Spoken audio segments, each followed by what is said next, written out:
Olá pessoal, tudo bem? Em função da dificuldade da aula que foi, revimos o vídeo, nós entendemos que a aula foi difícil, foi complexa, então nós estamos aqui, eu e a Débora, para a gente tentar fazer um resumo, né, da aula. A aula completa ela vai estar lá no canal do YouTube, para vocês verem, para vocês entenderem um pouco mais a fundo, para aqueles que quiserem. Mas para aqueles que tiverem um pouco mais de dificuldade, nós vamos fazer um breve resumo aqui para facilitar o entendimento, tá? Além disso, nós vamos fazer, depois no final do vídeo, nós vamos fazer as respostas às perguntas que foram feitas, que foi muito legal, e a gente se debruçou e mergulhou para ver se a gente não tinha cometido nenhum erro, mas a gente vai trabalhar aqui para tentar esclarecer as dúvidas e trazer para vocês o conteúdo do catolicismo, né? A doutrina correta da Igreja Católica, baseada inclusive no nosso catecismo, no livrinho amarelo que vocês têm contigo, tá bom? Então vamos lá. A gente começa falando sobre a encarnação de Deus, né? Então, a segunda pessoa da Santíssima Trindade, dentro Deus inteiramente, né? Tem um plano de salvação, onde essa segunda pessoa da Santíssima Trindade que ele vai se encarnar. Então, ele sai da eternidade, da eternidade de Deus, e ele entra na nossa história. Então, ele, como a gente tinha falado, ele é uma pessoa de carne e osso como nós, tem uma alma humana, ele tem sentimentos, ele tem necessidades, ele tem dificuldades, tudo como nós. Então ele sentiu fome, sentiu sede, sentiu frio, sentiu calor, tudo que nós sentimos, exceto o pecado.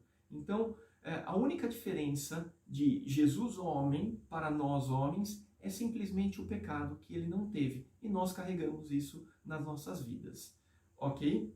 Então, basicamente, é a segunda pessoa da Santíssima Trindade que, para a nossa salvação, ele se encarna. E por que para a nossa salvação? Porque precisava ser um homem a redimir a humanidade. Esse homem, como o homem pecou em Adão e Eva, o homem pecou originalmente e transmitiu todo esse pecado para a nossa humanidade, precisaria também ser um homem a salvar. Só que essa salvação, nós, como seres humanos, nós não conseguimos alcançar. Nós não temos condição. Então, o plano de Deus era que a segunda pessoa da Santíssima Trindade, o que havia de melhor, né, ele pudesse encarnar, se transformar em ser humano, para aí sim, o próprio Deus trazer a gente e nos elevar, nos reaproximar de Deus. E essa encarnação, ela tem por característica, é uma graça que tem por característica 4 pontos. O primeiro ponto é a limpeza do nosso pecado, sanar as nossas dívidas, limpar-nos dos nossos pecados, né? A segunda parte é nós conhecermos o amor de Deus, é a revelação, como a gente já vinha mencionando nas aulas anteriores. A terceira característica é o exemplo de ser humano que a gente precisa ter. Porque até então a gente não tinha um exemplo bom de ser humano. Agora nós temos o exemplo perfeito de ser humano, que é o próprio Jesus Cristo. Tá? E a quarta característica é nos permitir, né, que a gente também participe da natureza divina. Perfeito. É comunicar essa unção, o poder divino de Deus para nós humanos. Exatamente. Tá? Então, essa que é a encarnação. Sempre vai ser um mistério, sempre vai ter um pouco mais para a gente entrar dentro do mistério e tentar entender um pouco melhor. Nunca vamos conseguir resolver todas essas nossas dúvidas. É um mistério, tá bom? O importante, então, é que a gente saiba que Jesus Cristo, por amor a nós, para nos salvar, né, dos nossos pecados, a humanidade estava perdida, a A humanidade sempre tentou, porém nunca conseguiu. Então, para que Deus conseguisse firmar, estabelecer essa aliança de forma correta, de forma que pudesse ser eficaz a ponto de nos salvar, Deus envia Jesus Cristo para a Terra, né? Jesus Cristo, que até então vivia na eternidade, era só um espírito, né? Sim. Ele toma nosso corpo, toma nossa carne, né? Então, encarnação é isso.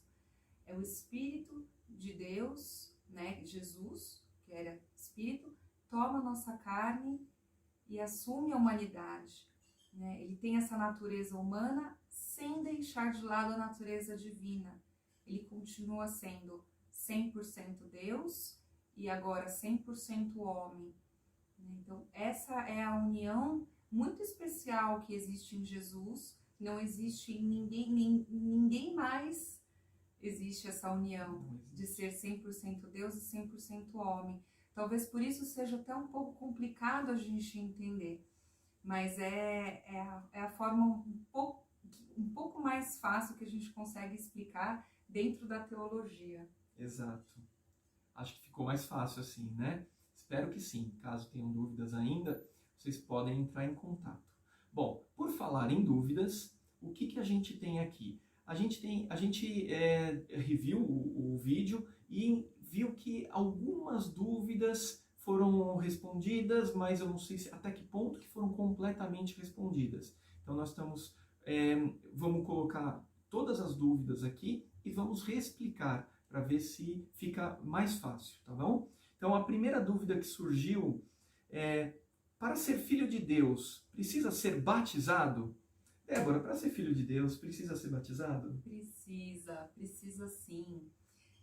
Inclusive, a gente tem essa informação no Catecismo da Igreja Católica, aqui, tá? No livrinho, no famoso livrinho amarelo, no parágrafo 1265, 1265.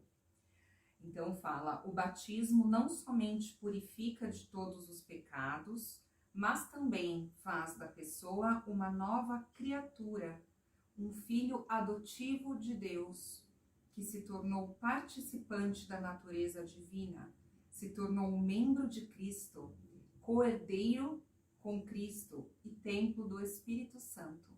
Então o batismo, tá? Não precisem se preocupar, porque nós vamos ter uma aula específica sobre o batismo em breve, e lá a gente vai poder explicar muito bem tudo sobre o batismo. Vocês vão poder perguntar todas as dúvidas, mas só porque foi tratado, né, teve essa dúvida na nossa aula sobre encarnação, para que vocês saibam, para sermos filhos de Deus, precisamos do batismo.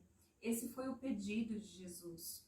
Jesus, depois que morreu, ressuscitou, ele ficou 40 dias aqui na terra, ressuscitado com os discípulos, e ele fez uma ordem expressa para os discípulos, para que se espalhassem pelo mundo, para que pregassem o Evangelho, os ensinamentos de Jesus, e para que batizassem todas as pessoas em nome do Pai e do Filho e do Espírito Santo. Então, se o batismo não fosse importante, Jesus nem teria instituído, Jesus nem teria dado essa ordem expressa para que os discípulos fizessem. É muito importante que a gente saiba também um outro ponto que a gente teve dúvidas nesse sentido, né? Ah, mas quer dizer que uma pessoa que não é batizada não é amada por Deus? Né? É meio estranho, né? A gente ouve por aí que todos somos filhos de Deus, né? O que você tem para dizer um pouquinho sobre isso, Ivan? Então, como a gente estava conversando, inclusive, na própria aula, o amor de Deus, ele por cada um de nós, não é ele é infinito, né? Ele não tem tamanho, ou seja, o amor que Deus tem por mim, o amor que Deus tem pela Débora, o amor que ele tem por cada um de vocês que estão assistindo a esse vídeo, ele é igualmente infinito. Ele não tem como Deus amar mais ou amar menos, porque Deus é amor, amor em essência, amor no infinito, na infinitude, tá? Então ele nos ama completamente já, e ele quer a nossa salvação.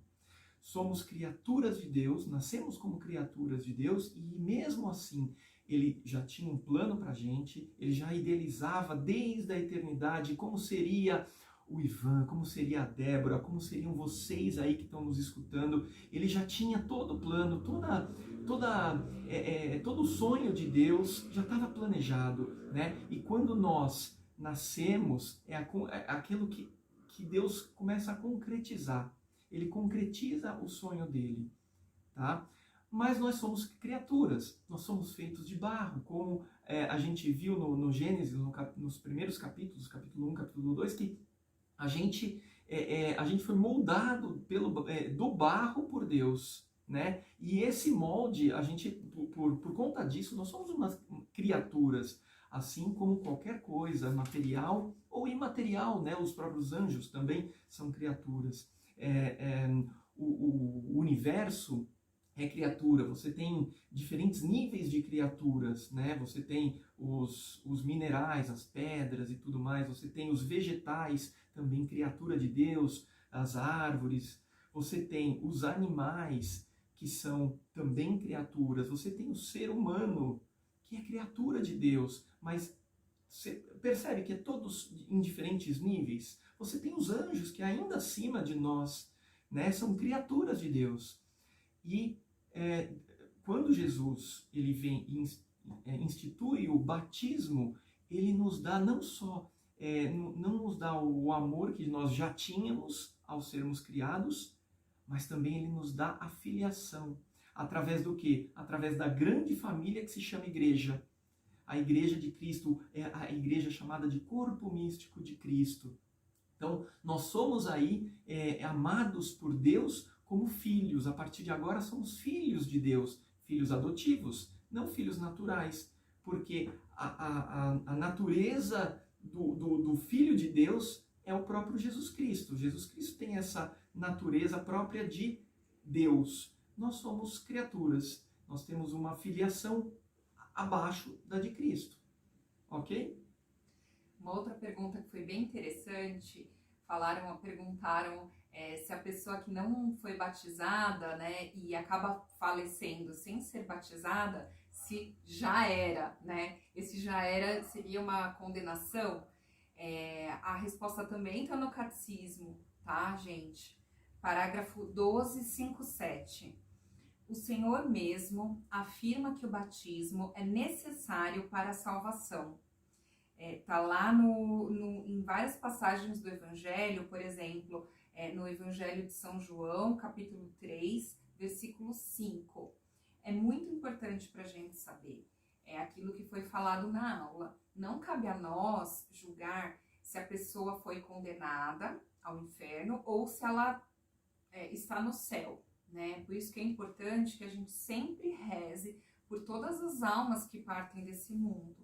A gente sempre tem que pedir por elas, pela salvação delas. Porém, também é muito importante a gente seguir aquilo que Jesus deixou, a gente cumprir aquilo que Jesus pediu. E Jesus foi muito claro e foi explícito que o batismo é importante. Ele é uma porta de entrada, na verdade, para a nossa vida de cristão. Assim como o Ivan mencionou, é através do batismo que nós entramos na igreja de Cristo. Então, é muito importante que a gente saiba, né? Não porque a gente caia em desespero ou fique ansioso com essa informação, mas que sabendo disso, né? Sabendo que a verdade nos liberta, a gente procure o batismo, procure batizar nossos filhos para cumprir essa vontade de Jesus. E sim, é um caminho, é o primeiro passo para a nossa salvação. Exato.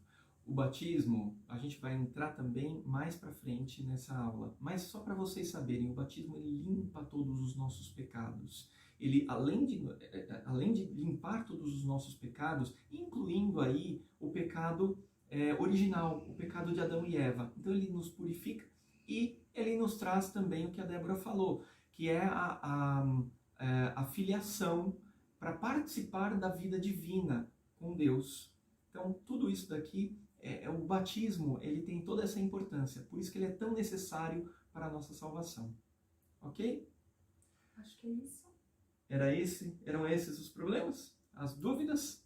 Ah, mais uma coisa. A gente comentou bastante sobre as heresias durante a aula. A heresia, a gente colocou, a gente sabe que é um ponto bem difícil de ser estudado, então não que vocês devam saber disso, né? Vocês devam saber quais eram as heresias da história, o que vem acontecer. Mas o que é mais importante vocês saberem é que, primeiro, foi o próprio Deus que veio para a nossa salvação através da encarnação. Segundo, foi foi Jesus Cristo quem é a segunda pessoa, e ele é 100% Deus e 100% homem. Tá? Então ele é em duas naturezas, mas numa única pessoa. É confuso, a gente sabe, mas isso é o mais importante. Tudo bem? Se vocês tiverem guardado esses pontos, a gente já está tranquilo, já está feliz. Ok? E a gente se vê na quinta-feira. Tchau, tchau. Muito obrigada.